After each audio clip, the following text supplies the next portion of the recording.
aí, galera! Hoje a gente vai continuar a parte de conjuntos e eu trouxe para vocês alguns exercícios para a gente testar, né, como que estamos aí de acordo com a matéria. Vamos lá, vamos começar por esse aqui. Dados conjuntos A, sendo o conjunto A, B, C, D, e o conjunto B, sendo B, D, C, o conjunto universo, sendo A, B, C, D, E, calcule. É a união B. Bom, a gente sabe que união, então, são todos os elementos, então é para a gente colocar todos os elementos que tem em A e todos os elementos que tem em B. Então, a gente fica com algo assim, né?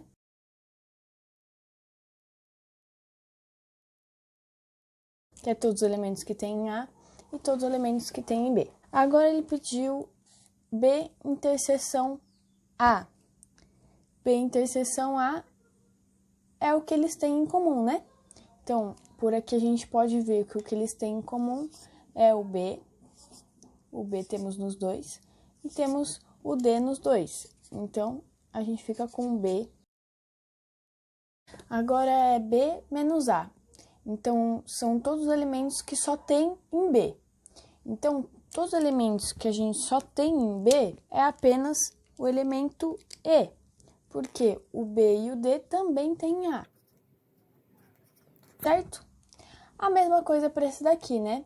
A menos B. Então, é todos os elementos que só tem em A. Então, é A e o C. Esse daqui, gente, vamos aí recordar como que a gente lê isso daí, né? A gente lê, então, complementar de B em relação a A. Isso nos dá, então, A menos B. Só que, gente, a gente tem que se atentar em uma coisa. Quando a gente está falando de complementar, o B, ele tem que estar contido em A. E nesse caso não, né, galera? Então, nesse caso aqui, vou até escrever de outra cor, não existe. Por quê? Justamente, pois B não está contido em A, nesse caso. E a gente tem que lembrar que B tem que estar contido em A para a gente usar essa propriedade, beleza? A gente tem aqui uma outra maneira, né, de escrever diferença, que é esse B com tracinho. Esse B com tracinho é a mesma coisa de a gente escrever complementar de B em relação ao universo. Isso a gente escreve U menos B. Então, a gente só vai escrever os elementos que só tem no U em relação a B. Então, os elementos que só tem no conjunto U, que é o conjunto universo, seria justamente o A, né? Porque não tem no B, o C e só esses dois. Agora, esse daqui é a mesma coisa, então a gente pode escrever o seguinte: é o complementar de A interseção B em relação a U. Isso me dá U menos A interseção B. Então, é justamente os elementos que só tem em U tirando a interseção, né? Agora, galera, a gente vai começar a introduzir aí um esquemazinho, que é o esquema que mais cai nos problemas, que é o diagrama, né? E aí a gente tem a seguinte questão. Em uma universidade são lidos apenas 2 jornais, o jornal X e o jornal Y. 80% leem o X e 60% leem o Y. Sabendo que todo aluno é leitor de pelo menos um dos jornais, qual é a porcentagem de alunos que leem ambos? Então, gente, o que a gente tem que fazer primeiramente? Desenhar 2 círculos, porque a gente aqui está envolvendo apenas duas variáveis, que é o X e o Y, o jornal X e o jornal Y. Só que assim, a gente não sabe quantas pessoas, né, qual é a porcentagem de pessoas que leem os dois. Então, a gente vai chamar aqui de A. E aí, a gente sabe que 80% lê o X e 60% lê o Y. Só que é 80% leem o X menos o A, que é a interseção de X e Y. E a mesma coisa para esse lado, 60% lenho y menos o a, que é a interseção. Por quê? Vocês concordam comigo que quando a gente achar 80% menos o a gente vai encontrar exatamente todas as pessoas que só leem o y. Beleza, gente? Então, é assim que a gente resolve esse probleminha. Beleza? E aí, para a gente continuar só a lógica do problema, a gente sabe que o total de alunos que leem os jornais seria 100%, que é o nosso conjunto, que é o nosso universo. Então, beleza. A gente sabe que 80% menos a mais 60% menos a, isso tem que me dar 100%. E aí a gente só tem que fazer, né? A gente tem mais a e o menos a aqui. Então, a gente fica com 60 mais 80, que é 140%, menos a é igual a 100%. Vou passar o a para cá. Então, vai ficar 140 menos o 100, passei o para cá. Ficamos, então, que a é igual a 40%. Bom, gente, outro conceito muito importante é o conceito de propriedade distributiva. E aí é o seguinte, acho que vocês devem lembrar do chuveirinho, né? Do ensino fundamental que vocês aprenderam. E aqui é a mesma lógica. Bom, a gente pega esse primeiro elemento que a gente tem, que é a interseção, e junta com o primeiro elemento que a gente tem aqui, que é o B. Então, vamos fazer isso. Abre-se parênteses, A, interseção, B. Esse é o nosso primeiro elemento. Agora eu não sei o que vem depois. Gente, o que vem depois é o que está dentro desse parênteses aqui, ó. Esse é o elemento que a gente vai colocar no meio, o elemento central.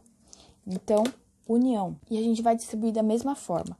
Como a gente fez aqui para o B, a gente vai distribuir esse A, interseção, para o C. Então, A, interseção, C. Novamente, abrimos o parênteses, A, interseção, C. É isso, gente, muito fácil.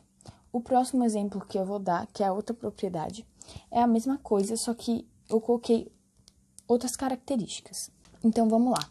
Vamos fazer da mesma forma que a gente fez. Vamos pegar o primeiro elemento e distribuir para o B. Então, temos, abre parênteses, A união B. E, novamente, a gente coloca o elemento central, que é o que está dentro desse parênteses, interseção. Para quem tem toque agora, desculpa, gente, mas não foi proposital. Vou tentar deixar vídeo aqui, desculpem. Também não gostei. E aí, a gente faz da mesma forma. A gente vai distribuir esse A união para o segundo elemento, que é o C. A união C. É isso que ele vai querer. Beleza? Gente, outra coisa muito importante é essa diferença simétrica. É muito difícil ver em exercício, na verdade, mas é legal saber o conceito. Bom, a diferença simétrica, então, ela é representada simbolicamente dessa forma aqui, né? E ela quer dizer o seguinte, A menos B, união de B menos A.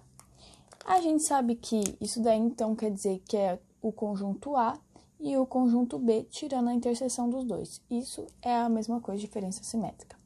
E aí eu coloquei aqui um exemplo, que ele pede a diferença simétrica de A e B, e eu coloquei o conjunto A sendo 1, 2, 3, 4, o conjunto B sendo 3, 5 e 8. E aí eu vou representar aqui simbolicamente. E eu vou começar, galera, pela interseção de A e B. Então, é o que eles têm em comum, o que o A e o B têm em comum. E aqui nesse caso, o único elemento que eles têm em comum é o 3. Então, eu vou colocar o 3 aqui no meio. Esse é o A, esse é o B. O resto, gente, então, do A a gente tem 1, 2 e 4, e do B eu tenho 5 e 8. Ou seja, vendo aqui, a gente que A, sabe que a diferença simbólica de A e B, ela vai ser no caso, então, todos esses números que estão em amarelo.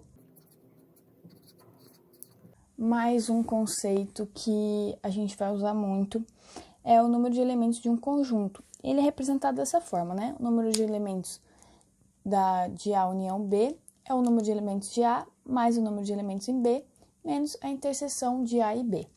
E aí a gente vai representar isso com um exemplo, porque é mais fácil da gente conseguir entender. Então, ele fala o seguinte, gente.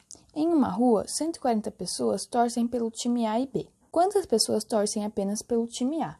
Então, vamos sublinhar primeiro o que ele quer, né? Ele quer saber quantas pessoas torcem somente para o time A. Se B tem 60 torcedores, então ele deu aqui uma outra característica, e A e B possuem 40 torcedores. Então, a primeira coisa que a gente tem que saber é que a união B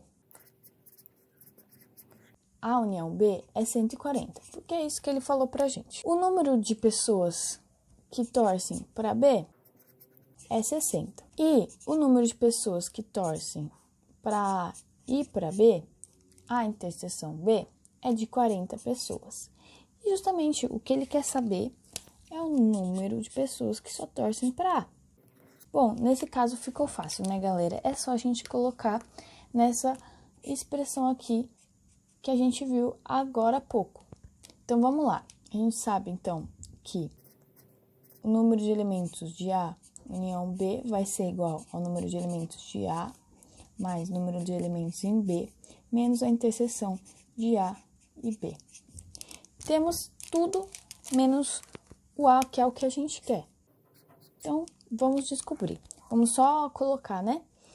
A gente tem que o número de elementos de A união B, que é 140, vai ser igual a número de elementos de A, que é o que a gente quer saber, mais N de B, eu sei que é 60, menos a interseção B, que é 40.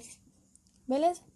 Então, a gente tem que número de elementos de A vai ser igual, bom, aqui eu fiquei com 20, e eu vou passar para lá, tá, galera?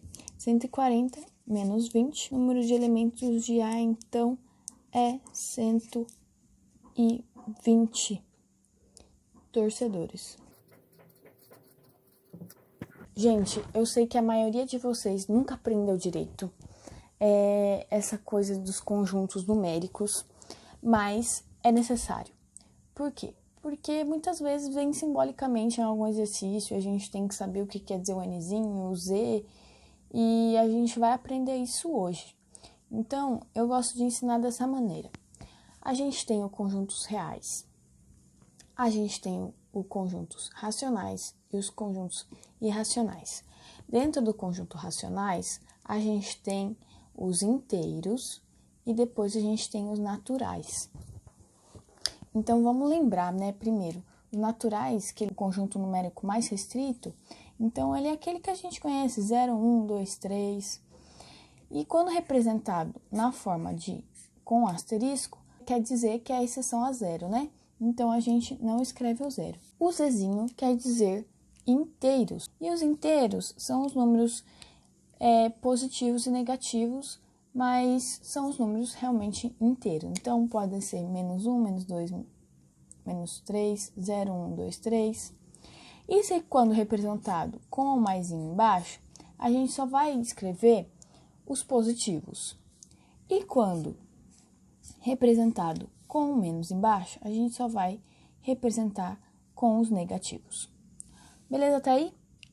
Então, galera, aí que fica difícil, né? O que muita gente não lembra é os racionais. Como é que eu faço para saber quando um número é racional? Galera, um número vai ser racional quando ele pode ser representado em uma fração. Então, a gente escreve que o número é racional quando o numerador pertence aos inteiros e o denominador pertence aos inteiros, com exceção ao zero, ok? Sabendo disso, você encontra se o número é racional ou não. Lembrando, gente, quando a gente vai falar que um número... eu quero saber o número 2. Bom, o número 2, ele estaria aqui dentro, né? Vou escrever ele aqui dentro. Então, o 2, ele é um número natural, inteiro e racional. Vale lembrar isso, tá? É assim que a gente geralmente representa na fala. E o número irracional é aquele número que não pode ser colocado em fração. O que muita gente lembra é o número π, por exemplo, números infinitos como 2,173, que não seguem uma sequência, enfim. E a gente tem os reais. Os reais, que eles são? Agora que a gente já aprendeu o conjunto, os reais eles são a união dos racionais com os irracionais. Justamente isso que está representado na figura. Agora, né, gente, uma coisa muito legal que vocês têm que aprender para fazer diversos conteúdos da matemática é o intervalo dos reais, que é o famoso varalzinho que vocês devem ter aprendido aí no ensino fundamental. E o varal, ele é o seguinte, né, gente? A gente tem aqui uma reta dos reais, e eu coloquei aqui o x depois do zero e o y antes do zero. Então, o x, ele pertence à reta dos reais, e x é maior que zero. Bom, tá aqui, né? O x realmente é maior que zero, ele está depois. E o y pertence aos reais, sim, porque ele está na reta. E o y é menor que zero, sim, porque ele está antes do zero. E aí, gente, a gente tem que aprender algumas representações para a gente realmente aprender a fazer esse varal. Então, é o seguinte. Quando a gente tem um intervalo fechado, que são essas chaves fechadas, a gente escreve a reta, coloca os números que ele nos dá e faz intervalos fechados, ou seja, as bolinhas pintadas, ok? Agora, nesse caso, eu sei que o 1 está com o intervalo aberto e o 3 está com o intervalo fechado, como a gente pode ver. Então, o 1 eu vou escrever com a bolinha aberta e o 3 com a bolinha fechada. Do mesmo jeito que a gente tem aqui, ó, o intervalo aberto do 1 e o intervalo aberto do 3. Então, a gente vai escrever simbolicamente bolinhas abertas para o 1 e para o 2. E aqui, gente, vocês também devem lembrar daquele infinito, mais infinito, menos infinito. E é a mesma coisa, tá? Vamos começar aqui da esquerda. A gente tem intervalo fechado para o 1, bolinha fechada, mais infinito, né, tendendo ao infinito, com intervalo aberto. Então, a gente só escreve, né, esses 3 pontinhos, que quer dizer que ele está indo para o infinito, para a direita, porque para a direita aqui é o mais infinito. E aqui, gente, intervalo aberto menos infinito e intervalo aberto do 3. A gente sabe que quando que a gente tem intervalo aberto, a gente escreve a bolinha aberta e o menos infinito, que é indo para a esquerda. Aí, gente, a gente tem que colocar em prática, né? Não adianta só ficar falando, senão vocês não vão aprender. E aí eu coloquei esse exemplo, que é um exemplo bem divertido de se fazer. Eu, pelo menos, gosto. E eu queria que vocês prestassem bastante atenção. Como é que a gente faz o varalzinho? Bom, a gente primeiro pega esse primeiro intervalo que ele dá, e depois a gente também pega esse intervalo que dá, e depois a gente pensa nessa interseçãozinha. Então, beleza, vamos primeiro escrever o intervalo que ele dá, que é esse intervalo fechado, de menos 2 a 4. Se é um intervalo fechado, vamos lembrar que temos bolinhas fechadas, né? Pintadas completamente. Então, aqui vai do menos 2 ao 4. Então, esse é o meu primeiro intervalo. Acabei de representá-lo aqui. Meu segundo intervalo, que ele me dá, é do menos 1, intervalo aberto, ao 5, intervalo aberto também. Então, a gente já sabe que os dois são intervalos abertos, são bolinhas não preenchidas. Então, o menos 1, vou colocar que ele está mais ou menos aqui, e o 5 está depois do 4, que também é intervalo aberto. Então, menos 1. E aí que a gente faz o famoso varal. O famoso varal, então, ele quer o quê? Ele quer a interseção, gente. A interseção vai ser justamente a gente traçar uma linha em que os dois intervalos passem. Então, vejam só. Daqui para cá, do 4 para cá, não tem mais continuação desse primeiro intervalo. Então, a gente não tem interseção das duas retas que a gente fez. Então, justamente o que ele quer é a interseção. Então, a interseção vai ser aonde essas duas retas conseguem não se encontrar, mas estarem no mesmo intervalo. A gente vai representar do jeito que está escrito aí, galera. Se aqui é onde começa no intervalo, eu coloco a bolinha aberta, porque aqui não está incluindo 1, porque é um intervalo aberto. E aqui inclui o 4. Então, meu intervalo é fechado, porque tá aqui a bolinha preenchida. E aí a gente já sabe escrever isso, né, gente? Esse resultado, então, vai ser um intervalo aberto de -1, intervalo fechado de 4. Galera, pra gente finalizar, então, essa aula, eu coloquei um exercício de diagrama de Venn.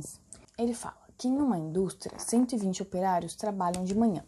Então, 120 de manhã, 130 à tarde, 80 à noite, 60 de manhã e à tarde, 50 de manhã e à noite, 40 à tarde e à noite e 20 nos 3 períodos. Gente, para começar esse diagrama, a gente começa desenhando 3 círculos, porque eles vão representar os 3 períodos de jornada de trabalho. Então, vou escrever aqui manhã, tarde e noite. E a gente sempre começa esses exercícios colocando a parte mais interna do diagrama, que é a parte que envolve as 3 variáveis. Ele fala aqui, ó, 20 nos 3 períodos. Então, 20 na manhã, na tarde e à noite. A gente começa colocando o 20zinho ali. Na manhã mais à tarde, temos 60 funcionários. Vocês concordam comigo que esses 60 a gente tem que lembrar que tem 20 nos 3 períodos e a gente tem que tirar desses 60? Então, na verdade, na manhã e à tarde, a gente tem 40. Porque a gente tem que lembrar que tem esses 20zinho aqui, ó. Vocês conseguem enxergar que tudo isso é manhã e tarde? Então, a soma disso tudo tem que dar 60. E realmente deu, né? Ele fala que é 60, então a gente já achou uma parte. Aí ele fala assim, que na manhã mais noite, a gente tem 50 funcionários. Então, manhã e noite, a gente tem 50 funcionários. Só que a gente tem que lembrar que já temos 20 aqui. Então, se já temos 20 ali, a gente tem que colocar 30. Porque 30 com mais 20, isso sim dá 50. E ele fala que trabalham à tarde mais à noite, trabalham 40. Mas, novamente, temos que lembrar que já temos 20 aqui. E isso tem que somar 40. Então, que número mais 20 dá 40? 20. Beleza, galera? E aí, temos 40 funcionários no turno da manhã e no turno da tarde e da noite. E aí, a gente tem que seguir essa mesma lógica para terminar, né, essa parte do problema. Que é o seguinte, galera. Ele falou que de manhã tem 120 operários. Mas aí vocês concordam comigo que é esse círculo todo que é 120 operários? Então, seria 120 menos 40 menos 20 menos 30, que é essa parte aqui. E aí, a gente vai encontrar somente essa parte, tirando, né, com essas subtraçõezinhas, que é o que ele quer, as pessoas que somente trabalham de manhã. Então, 120 menos 40, 80, 80 menos 20, 60, 60 menos 30. Agora, vamos para outra parte. A outra parte que ele me dá, então, é justamente isso daqui, que ele quer saber somente a turma da tarde. E a turma da tarde, ele falou que tem 130 pessoas. Só que é esse 130 do mesmo jeito. 130 menos esse 40, menos o 20, menos o 20. Isso vai me dar, então, 130 menos 40, 110. 110 menos 20, 90. 90 menos 20, 70. Então, no período somente da tarde, temos 70 funcionários. E vamos fazer agora do noturno. Noturno, então, 80 funcionários. Bom, se temos 80 funcionários, vamos lá. A gente tem que fazer da mesma forma. A gente só quer saber essa parte somente noturno. Então, se temos 80, tiramos 80 menos 30 menos 20 menos 20. Sabemos, então, 80 menos 30, 50. 50 menos 20, 30. 30 menos 20, 10. Então, noturno, somente no noturno, temos apenas 10 funcionários. E a questão, é a alternativa certa? É a alternativa que ele fala o seguinte: há 30 operários que trabalham só de manhã. E é exatamente isso. Há 30 operários que trabalham somente de manhã. Ok?